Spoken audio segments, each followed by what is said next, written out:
This is just a sample of the audiobook. To get the complete audiobook, access the link posted in the first comment. He should be allowed to tell the tale in his own way, and enthusiasm, even extravagance in recitation, should be received as a part of the story. The quality of the man may underlie exuberance of spirit, as truth may be found in apparent exaggeration. Therefore, in preparing these chapters for publication, the editor has done little more than arrange the material chronologically and sequentially, so that the narrative might run on unbrokenly to the end.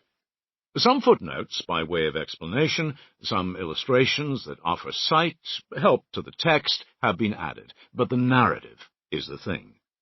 This is neither the time nor the place to characterize or eulogize the maker of this strange, eventful history, but perhaps it is worthwhile to recognize that the history really was eventful and strange. Nothing stranger ever came out of the Arabian Nights than the story of this poor Scotch boy who came to America and, step by step, through many trials and triumphs, became the great steel master, built up a colossal industry, amassed an enormous fortune, and then, deliberately and systematically, gave away the whole of it for the enlightenment and betterment of mankind. Not only that, he established a gospel of wealth that can be neither ignored nor forgotten, and set a pace and distribution that succeeding millionaires have followed as a precedent.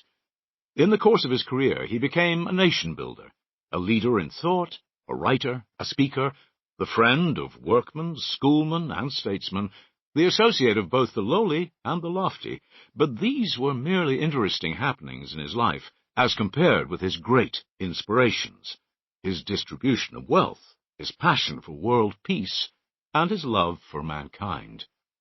Perhaps we are too near this history to see it in proper proportions, but in the time to come it should gain in perspective and in interest. The generations hereafter may realize the wonder of it more fully than we of today. Happily, it is preserved to us, and that, too, in Mr. Carnegie's own words and in his own buoyant style. It is a very memorable record. A record, perhaps, the like of which we shall not look upon again. John C. Van Dyke, New York, August 1920. Chapter 1. Parents and Childhood. If the story of any man's life, truly told, must be interesting, as some sage avers, those of my relatives and immediate friends who have insisted upon having an account of mine may not be unduly disappointed with this result. I may console myself with the assurance that such a story must interest at least a certain number of people who have known me, and that knowledge will encourage me to proceed. A book of this kind, written years ago by my friend Judge Mellon of Pittsburgh, gave me so much pleasure that I am inclined to agree with the wise one whose opinion I have given above, for certainly the story which the judge told has proved a source of infinite satisfaction to his friends, and must continue to influence succeeding generations of his family to live life well.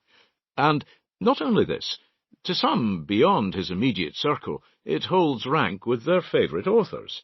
The book contains one essential feature of value. It reveals the man. It was written without any intention of attracting public notice, being designed only for his family.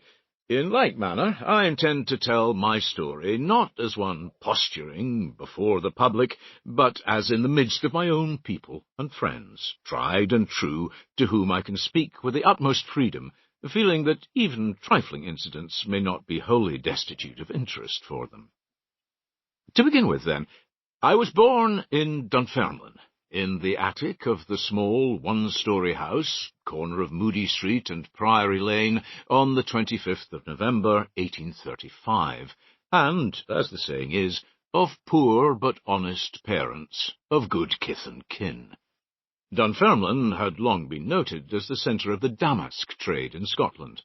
My father, William Carnegie, was a damask weaver, the son of Andrew Carnegie, after whom I was named. My grandfather, Carnegie, was well known throughout the district for his wit and humour, his genial nature and irrepressible spirits. He was head of the lively ones of his day, and known far and near as the chief of their joyous club, Pattymuir College. Upon my return to Dunfermline, after an absence of 14 years, I remember being approached by an old man who had been told that I was the grandson of the professor.